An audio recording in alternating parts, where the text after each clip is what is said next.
자, 마지막 주제는요. 저희 바로 말씀을 드릴게요. 자, 이제 새로운 정부 그리고 새로운 부동산 시대가 개막을 앞두고 있습니다. 앞으로 이제 저뿐만이 아니라 이 자리에 계신 세 분의 전문가분들 또 우리 시청자 그리고 모든 국민분들께서 부동산 시장에 대해서 바라는 점들 있으실 텐데요. 우리 모두의 바람이 좀 이루어지기를 바라는 마음을 담아서 앞으로 우리가 새 정부에 바라는 점을 만나보도록 하겠습니다. 이렇게 판넬에 미리 키워드를 좀 적어주셨는데요.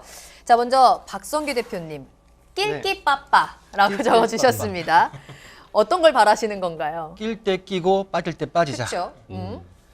제가 이 내용을 인용을 했습니다. 지금 뭐 우리 교수님도 계시지만은 지금 윤석열 정부에서 부동산 정책을 같이 돕고 계시는 분들의 내용을 봤을 때 가장 큰 핵심 키워드가 아닌가.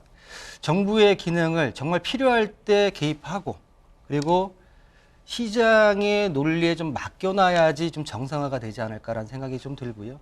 전반적으로 시장의 정상화, 안정화보다는 정상화가 필요합니다.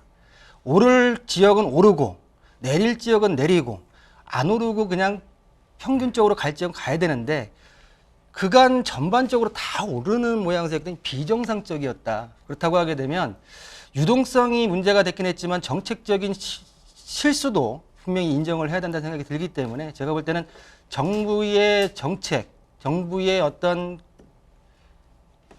정책에 있어서의 어떤 개입 부분을 좀 명확하게 해서 시장 원리와 좀 같이 좀 병행하면 좋겠다라는 말씀을 좀 드리고 싶습니다. 알겠습니다. 자, 권혁준 평론가님, 시장 신뢰, 네. 재원 마련이라는 키워드를 적어주셨는데요. 네. 어떤 내용인가요? 실제 윤석열 당선인이 갖고 나왔던 공약들을 네. 실제 실현시키려면 재원이 다 필요하거든요. 근데 사실 뭐 양당 후보였지만은 다 공통적인 얘기가 탄소세였어요. 탄소세를 늘려서 이제 재원 마련을 하겠다는 부분도 있었고, 사실 또 신뢰 회복이 되려면 재원 마련이 되지 않으면 현실화되지 않습니다. 그러다 보니까 제가 이제 재원 마련, 신뢰 회복을 말씀드렸는데, 윤석열 당선인이 갖고 나왔던 뭐 탄소세도 있겠지만 또 재정 준칙 이야기도 했어요. 그러니까 재정을 어느 정도 규모로 늘리지 않겠다. 그러면서 컨트롤 하겠다는 얘기거든요. 그다음 뭐 재정 조치를 늘리지 않는다는 얘기는 사실 재원 마련을 과연 어디서 갖고 나올 수 있을까라는 의구심이 생겨요. 그러다 보니까 이런 어떤 뭐 재원 마련에 대한 현실화 부분들이 꼭 고려돼야 된다라고 생각을 해봅니다. 알겠습니다. 자, 마지막으로 권대중 교수님, 네. 가장 중요한 부분이네요. 네. 약속을 지켜라. 네. 한 말씀 해주시죠. 우리 대표님 말씀하신 시장 신뢰 문제는 뭐 시장 경제를 추구하겠다고 약속을 했습니다. 또 우리 권혁준 전문가님께서 말씀하신 신뢰와 재원 마련. 신뢰는 바로 이제 안철수 후보와 단일화하면서 여러 가지 정책들이 이제 조율될 문제인데 두 후보 시절에 내놨던 정책들이 조율돼서 하나의 공약으로 이제 이렇게 5년 동안 정부를 끌고 갈 수 있는 이제 추진 세력을 이렇게 만들게 되면은요. 네. 계획은 좋은데 실천이 없으면 아무 의미가 없잖아요. 그래서 꼭 실천해라. 그리고 약속은 지켜라. 공동정부였으면 공동정부 약속을 지키고 또 계획을 내놨던 거면 모두 약속을 지키면 좋지 않겠나. 지금 내놓은 정책들이 무리하게 정책을 지키지 못할 부분은 거의 없습니다. 제가 볼 때는 마음만 먹으면 다 정책은 지킬 수 있을 것 같고요. 문재인 정부의 실패가 바로 정부의 너무 깊이 있는 시장 관여거든요. 간섭인데 부동산 시장의 정책이라고 하는 것은요. 부동산과 인간과의 관계를 원만하게 만들어주는 겁니다. 시장이 왜곡되고 잘못될 때 개입하는 게 정책이지 정부가 시장에 개입해서 끌고 가거나 또 시장을 리더해서는 안 된다고 봅니다. 그래서 내놓은 정책을 또 이 안철수 후보와 후보였죠. 후보와 당선인 윤 당선인과 아예 약속 공약도 물론이고 네. 약속은 지켜라. 약속은 지키라고 있는 거 아닌가요? 네. 약속은 지켜야죠. 자, 추가적으로 이제 새로운 부동산 시장을 맞이하는 우리 국민들 그리고 시청자분들께 좀 부탁하고 싶은 말씀이나 이렇게 앞으로 시장을 좀 대응하자라고 뭐 조언을 해주실 말씀 한마디씩 좀 있으실까요? 있으신 분 해주시면 될 것 같아요. 부동산은 특히 이제 재테크의 수단이 되거나 네. 또는 소유의 개념이 돼서는 안 된다고 봅니다.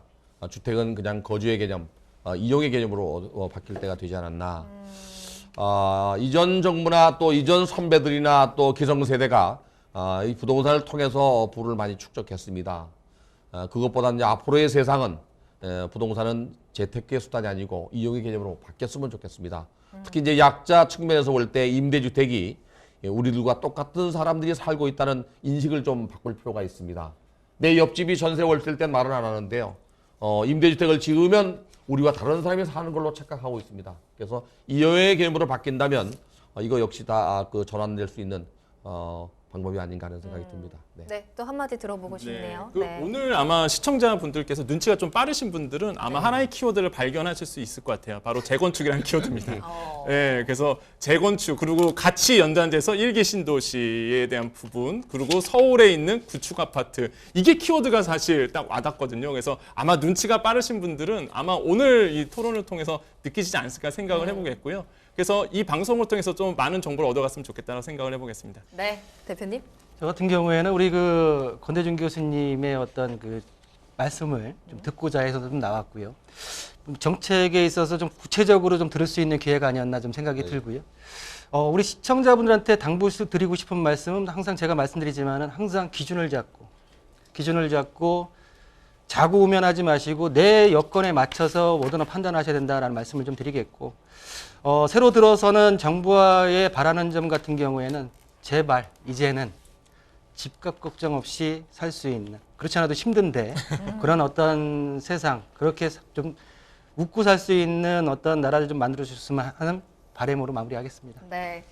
자, 이렇게 오늘 세 분과 함께 앞으로 새롭게 맞이할 윤석열 정부의 부동산 정책에 대해서 이야기를 나눠봤습니다.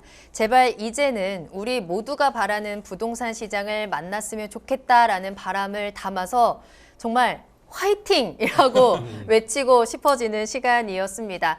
자, 오늘 세 분과 함께 정말 다양한 이야기 나눠봤고요. 세 분은 여기서 먼저 인사드리도록 하겠습니다. 오늘 감사합니다. 감사합니다. 감사합니다.